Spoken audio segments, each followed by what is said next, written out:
Thanks for the introduction. I'd like to point out that I'm a cartographic amateur, and that the word amateur comes from Italian amatore and Latin amator, meaning lover, which means that I love the world of maps, and I do them mostly in my free time.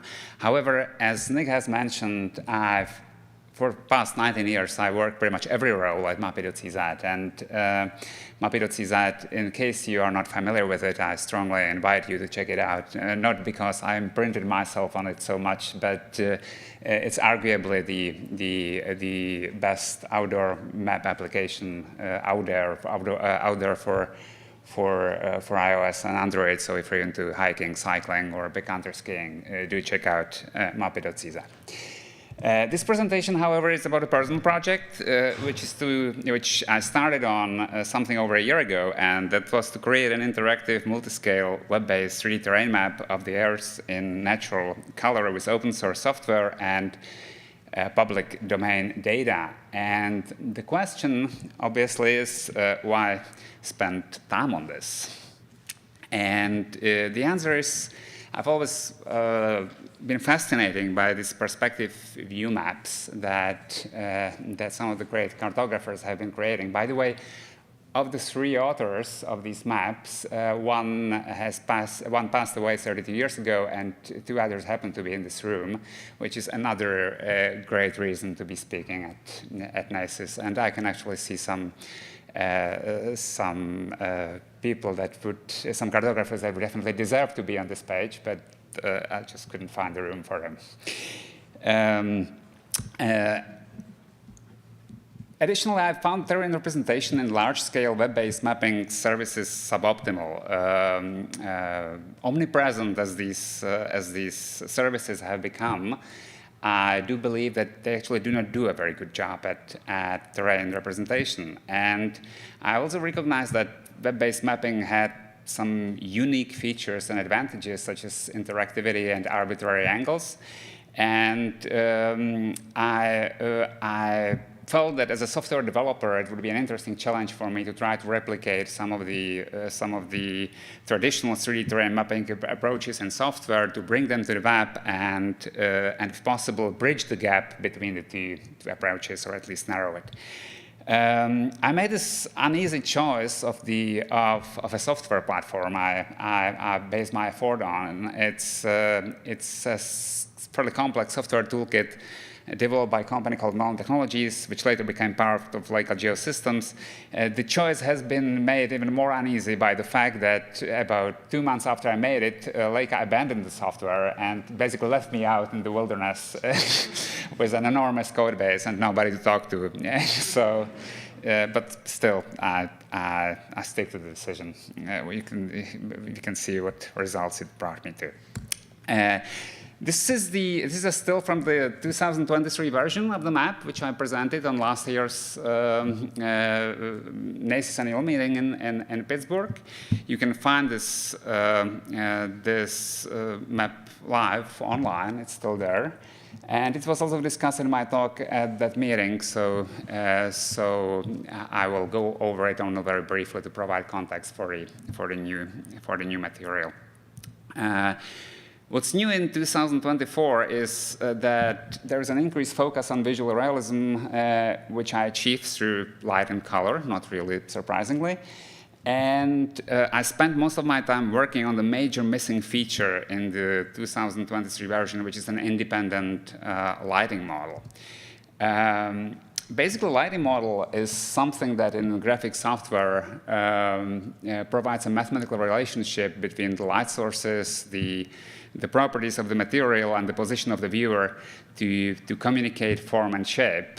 And interestingly, web mapping tools are mostly missing it. They don't have it. They're just static texturing tools, and VTS Geospatial was no different.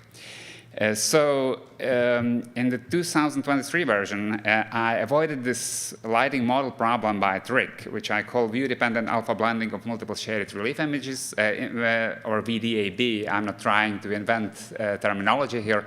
I'm just compressing time and slide space. I do not really want to spend much time on talking about the 2023 version, but this is important for providing context. So if you have an image like this one, which of course is Calabria, it's actually constructed on the web by blending in real time 4 different shaded relief images. I'm showing just the central parts of them here, and basically the idea is that the light travels around with the viewer to provide consistent illumination from the top left corner. So for each of these 4 images, I compute an alpha value, which allows me to establish its contribution to the final image. And the 4 images are correspond to azimuths from the 4 quadrants: 45, 135, 225, 315 degrees. And in this case, you can see that because we are looking at the scene from the southwest, then the azimuth 135 is getting most of the alpha, and the others, which mostly provide contre-jour and adverse backlighting, are mostly suppressed. Now, VDAB, or view-dependent alpha blending, actually worked quite well. It was meant as an intermittent hack, but it turned out one of those hacks that delivered and that actually were very difficult to improve upon in the later. That kind of made things complicated for the 2024 version for me, and I wouldn't really hesitate to use it in my future projects. The strong points of it is that it's a true generalization of 2D analytically shaded relief. Basically, if you look at your map from above, then you get the kind of image that you would get with the analytically shaded relief tools, and that provides a very easy way of interpretation. It also provided uniform and consistent lighting, which might seem like a natural thing, but it's not. If you're doing independent lighting models in 3D scenes, it's very easy to end up with setups that are either too light or too dark or just have a strange tonality, just because of the way you move around the scene. And in this case, because it was just a blend of this curated shaded relief, it just didn't happen. And also, the shaded relief rendering was relegated to GDAL, which is a software library that I believe Robert Simons talked about in some extent at the PCD yesterday. And GDAL actually does a very good job in rendering shaded relief, so that saved lots of work for me. But it also had some limitations. Most importantly, it did not lend itself well to the advanced 3D terrain techniques that I wanted to implement, namely bump mapping and sunglance. And it also had suboptimal performance, which I don't really want to get into. It's a complex subject. But basically, since you need to generate 4 images on the server, send them to the client, load them to the computer memory, and all that just to generate a single image, you get the idea that the devices are not used in the optimal way.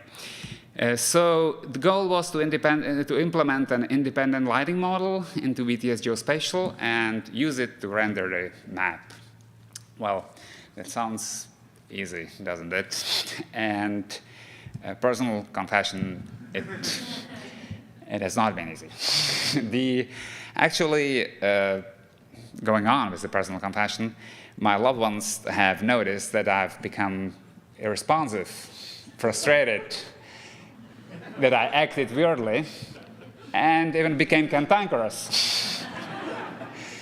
My younger daughter, who took all these images, thoughtfully suggested that since I'm in a cartographic narrative session, I should change the title of the talk to The Difficult Life of an Amateur Cartographer. And I actually realized that this was a viable exit strategy if I failed to deliver anything of substance. However, I did not change the title of the talk, so you get the idea where this leads. And so, lighting model. The core concept behind the lighting model is a surface normal vector. Well, this is just 3D graphics trivia, but it provides the context. You need to know the surface normal vector at every pixel to get anything meaningful. This level of detail, unfortunately, is not available to you because all you have usually are these meshes or triangularized regular networks, as they are called in GIS, that are used in Web 3D mapping libraries. Just to get the idea, there's a simplified mesh on the right, which is normally what you get on the internet. it's got, in the web, it's got order of magnitude lesser number of faces, but it just doesn't have normal information that you need to render a terrain. Luckily, there is a standard solution to this in 3D computer graphics, and that's normal maps, and which are basically an extension of texture maps, and they are a way to provide these pixel-level normals to triangular meshes. So I needed to learn to generate normal maps. I found this a quite fascinating process, actually. I don't really know if you've, I believe that George Peppernoff from Astray talked about normal maps yesterday at PCD, but these are not meant for human interface. They are basically processing instructions for your renderer. But I actually find their representative quality quite fascinating. They are 3 images of shade. They're actually, if they look like shaded relief to you, that's what they are. There's 3 shaded reliefs, one in each of the 3 color channels. There's 2 raking lights and 1 front light. That's what you're seeing. And this basically allows you to do pretty much anything later on in the rendering stage. Next, bump maps. Bump maps are tools indispensable for rendering 3D terrains. I didn't say that. I believe Tom Patterson said that in this excellent tutorial. And but since I read this, I knew I had to implement them. And so yeah, so these characteristics, they are used to encode high-detail local variations in surface normals. They are basically the same kind of beast as the normal maps, except they are generated differently. The DEM that you are using to generate bump map is not the actual DEM, but it's an image, typically aerial or satellite imagery. Here's an example. This is probably a nondescript aerial image, and this is what you get from it. That's the bump map. It gets even more interesting once you combine the bump map with the normal map, and this gives you this kind of representation of the terrain, which has a lot more texture and detail than the DEM alone. This is what I really wanted to get. Sunglints, once you implement independent linear model, you can just go wild with all these things and just scratching the surface. But sunglints are actually easy to implement. They are, in 3D computer graphics terminology, they are specular reflections. That's what you normally call them. And you can derive specular reflectivity from land cover data, another use for land cover data, and store them in another kind of texture map, which is exactly what I did. So here's an example, another example. Yeah, land cover and the specular map you could get from it. I used sunglints on water and to limited extent also on snow and ice. You're going to see the result in just a minute. And I also did some haze and shadows experiment, which I don't really have time to get into. I just this is actually difficult. It's not so difficult to render it for a single scene, but it's kind of difficult to establish some sort of rules which would allow you to pick the right amount of shadows and haze, which would work in a dynamic web environment. It's a problem that's vaguely similar to choosing the right amount of vertical exaggeration for the scene. So I might get into this in more detail in some of the future talks. So let's put it all together.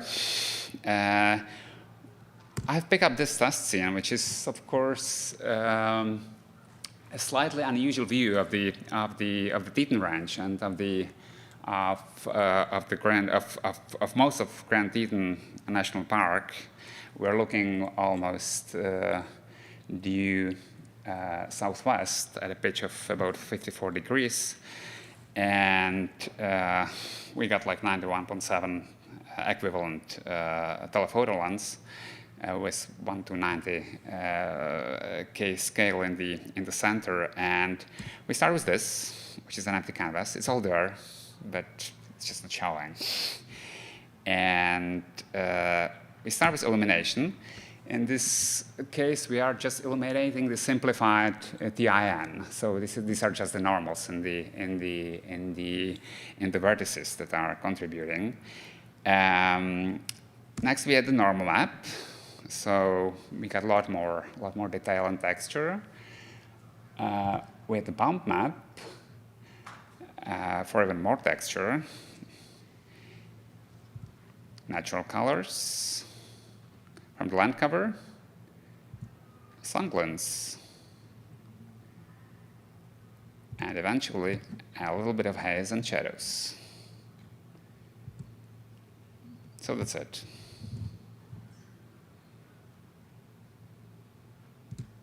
Ongoing work. I'd like to focus on the performance.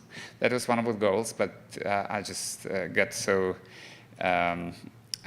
obsessed with making this feature-rich that I remembered Knut's famous. Donald Knut from Stanford University had this famous quote that premature optimization is the root of all evil. So I wanted to avoid the evil, and that's why I ended with software which does nice things, but not really as fast as I'd like to. I think that there's still much room of improvement for natural colors. I'd like to work on the built-up areas and the waterways, and of course, eventually on 3D lettering, because I realized that I'm still at the base map stage, which I kind of that's the stage I like to be in, but I realized that that's not where the entire effort should end if this is to be called a map, which I very much like it to be. So some acknowledgements. Tom Persson. Tom is my great source of inspiration. Basically, without Tom and GDAL, I would never get started on this project.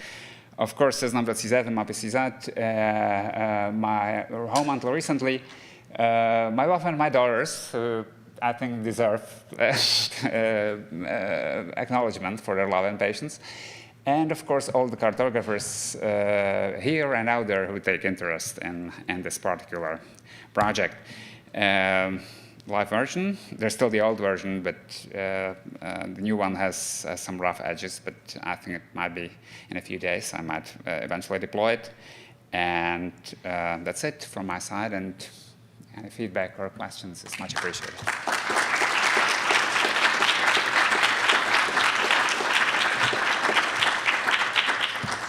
Ignore my ignorance, forgive my ignorance if I don't know if this is even possible. Have you tried using a game engine to render these maps? Would that be possible? I'm not really a game developer. The question is if I try to use a game engine to develop these maps. I'm not really a game developer, so I don't really have that much experience with game engines. But game engines in general follow a slightly different paradigms, and you fairly quickly run into limitations. Like, for example, what you discover when you work with game engines like Unity is that they don't really know the concept of the globe, which is a problem once you work on a global map. Like, everything is on a flat surface, and so because normally in most games are not meant to be played in a planetary setting and in a multi-scale setting. So I can imagine, well, the choice of software in general is difficult because any kind of software is designed with certain goals in mind, and it's very easy it's kind of predictable that with an unusual project like this one, you're going to see that those goals don't really align with the goals of your project, and from these goals follow technical design decisions which turn into difficulties on the way. And one of the reasons why I did choose VTS Geospatial is that I felt that the design decisions were actually the most compatible with what I wanted. Is what I wanted to do. What approaches are you considering for improving the terrain, the color terrain? Oh, yeah, that's an interesting question. What approaches the question is what approaches am I considering to improve the color of the terrain? Well, there's some trivial suboptimalities that are not really that bad and interesting. I want to remove some of the errors in the classification, some of the high frequency noise that's in the landcover data set. But what's more interesting to me is that I would like to put more inputs into the natural colors, inputs such as temperature and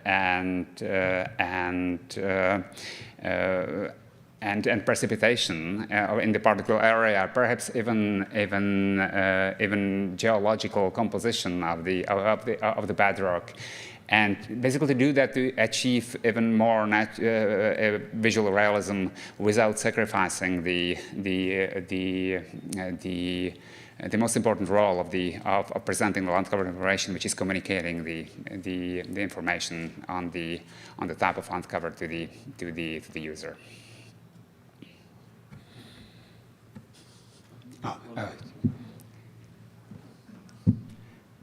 So there isn't one. Thank you.